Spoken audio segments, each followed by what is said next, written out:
Romanos capítulo 1. Paulo, servo de Jesus Cristo, chamado para apóstolo, separado para o evangelho de Deus, o qual antes havia prometido pelos seus profetas nas santas escrituras, acerca de seu filho que nasceu da descendência de Davi segundo a carne, declarado filho de Deus em poder, segundo o Espírito de santificação, pela ressurreição dos mortos, Jesus Cristo, nosso Senhor, pelo qual recebemos a graça e o apostolado para a obediência da fé entre todas as gentes pelo seu nome, entre as quais sois também vós chamados para serdes de Jesus Cristo.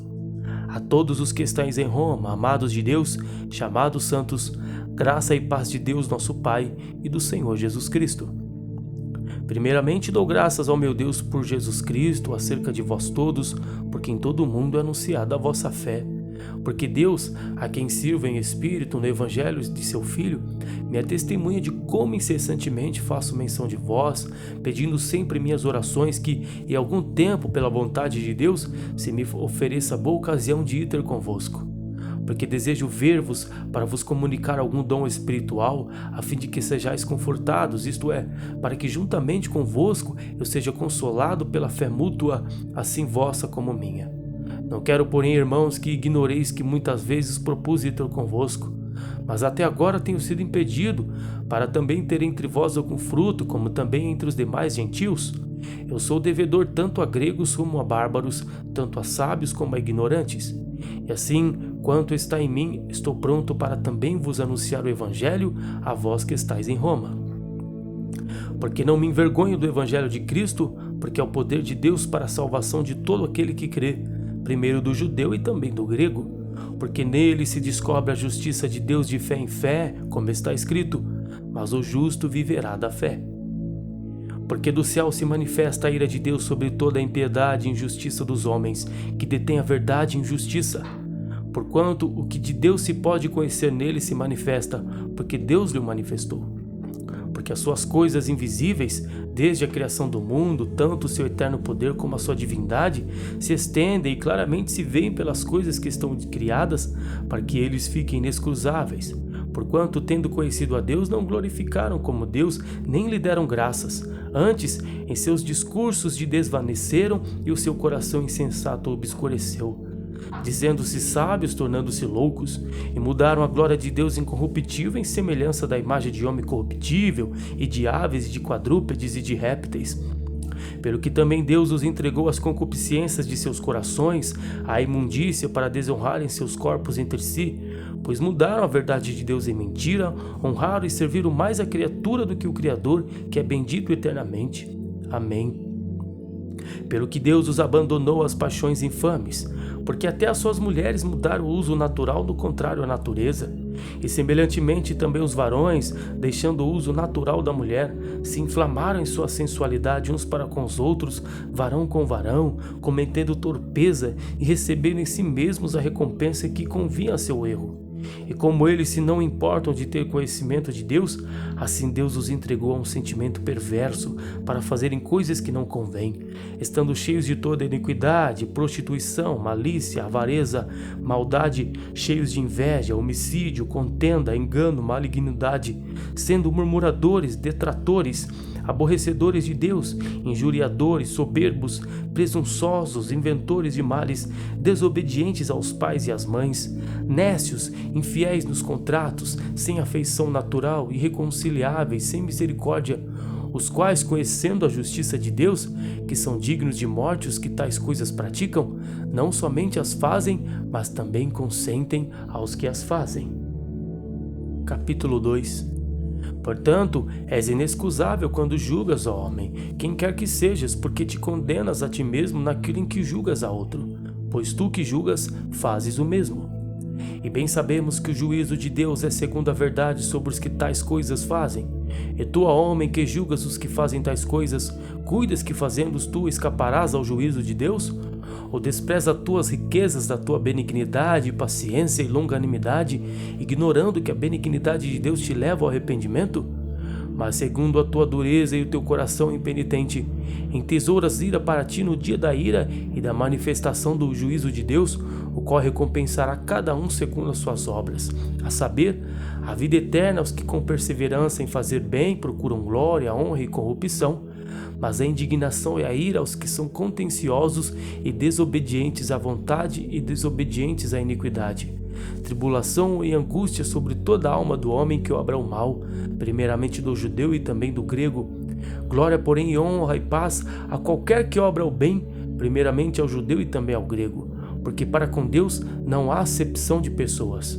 Porque todos os que sem lei pecaram, sem lei também perecerão, e todos os que sob a lei pecaram, pela lei serão julgados.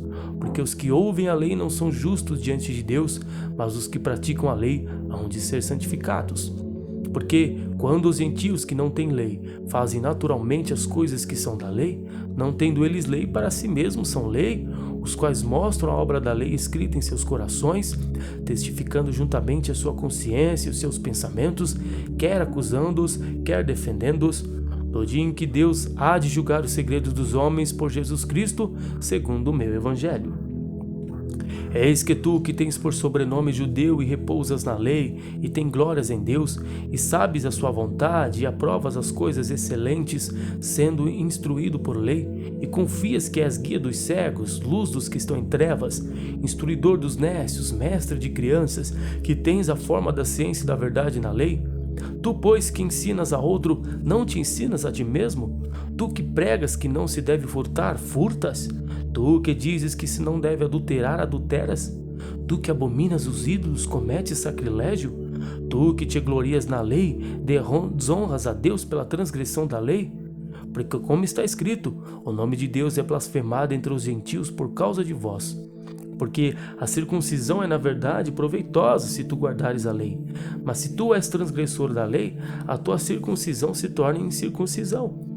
Se, pois, a incircuncisão guardar os preceitos da lei, porventura a incircuncisão não será reputada como circuncisão? E a incircuncisão, que por natureza o é, se cumpre a lei, não te julgará porventura a ti, pelo que na letra e circuncisão é transgressor da lei? Porque não é judeu o que é o exteriormente, nem a circuncisão a que é o exteriormente na carne. Mas é judeu o que o é no interior, e circuncisão a que é do coração, no espírito, não na letra, cujo louvor não convém dos homens, mas de Deus. Capítulo 3. Qual é logo a vantagem do judeu, ou qual a utilidade da circuncisão? Muito em toda maneira, porque a primeira as palavras de Deus lhe foram confiadas. Pois que, se alguns foram incrédulos e a sua incredulidade aniquilará a fidelidade de Deus, de maneira nenhuma, sempre seja Deus verdadeiro e todo homem mentiroso, como está escrito, para que sejas justificado em tuas palavras e venças quando fores julgado. E se a nossa injustiça for causa da justiça de Deus, que diremos? Porventura será Deus injusto, trazendo ira sobre nós? Falo como homem. De maneira nenhuma. De outro modo, como Deus julgará o mundo? Mas se pela minha mentira abundou mais a verdade de Deus para a glória sua, por que sou eu ainda julgado também como pecador? E por que não dizemos, como somos blasfemados, e como alguns que dizem que somos, façamos males para quem venham bens? A condenação desses é justa. Pois que? Somos nós mais excelentes? De maneira nenhuma, pois já dantes demonstramos que tanto os judeus como gregos, todos estão debaixo do pecado. Como está escrito, não há um justo, nem um sequer. Não há ninguém que entenda, não há ninguém que busque a Deus. Todos se extraviaram e juntamente se desfizeram inúteis. Não há quem faça o bem, não há nenhum só. A sua garganta é um sepulcro aberto, com as suas línguas tratam enganosamente.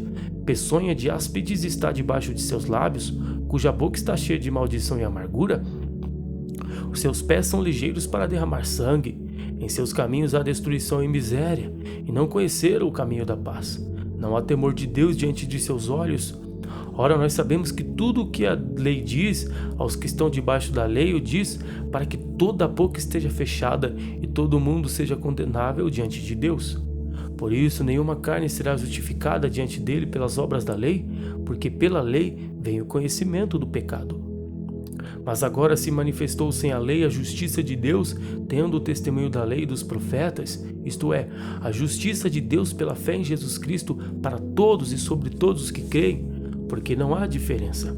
porque todos pecaram e destituídos estão da glória de Deus, sendo justificados gratuitamente pela sua graça, pela redenção que há em Cristo Jesus, a qual Deus propôs para a propiciação pela fé no seu sangue, para demonstrar sua justiça pela remissão dos pecados dantes cometidos sob a paciência de Deus, para a demonstração da sua justiça neste tempo presente, para que ele seja justo e justificador daquele que tem fé em Deus.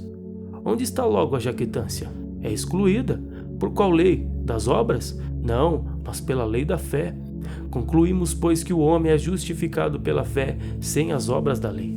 É porventura Deus somente dos judeus? E não é também dos gentios? Também dos gentios, certamente.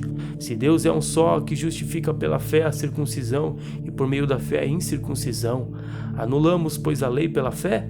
De maneira nenhuma, antes estabelecemos a lei.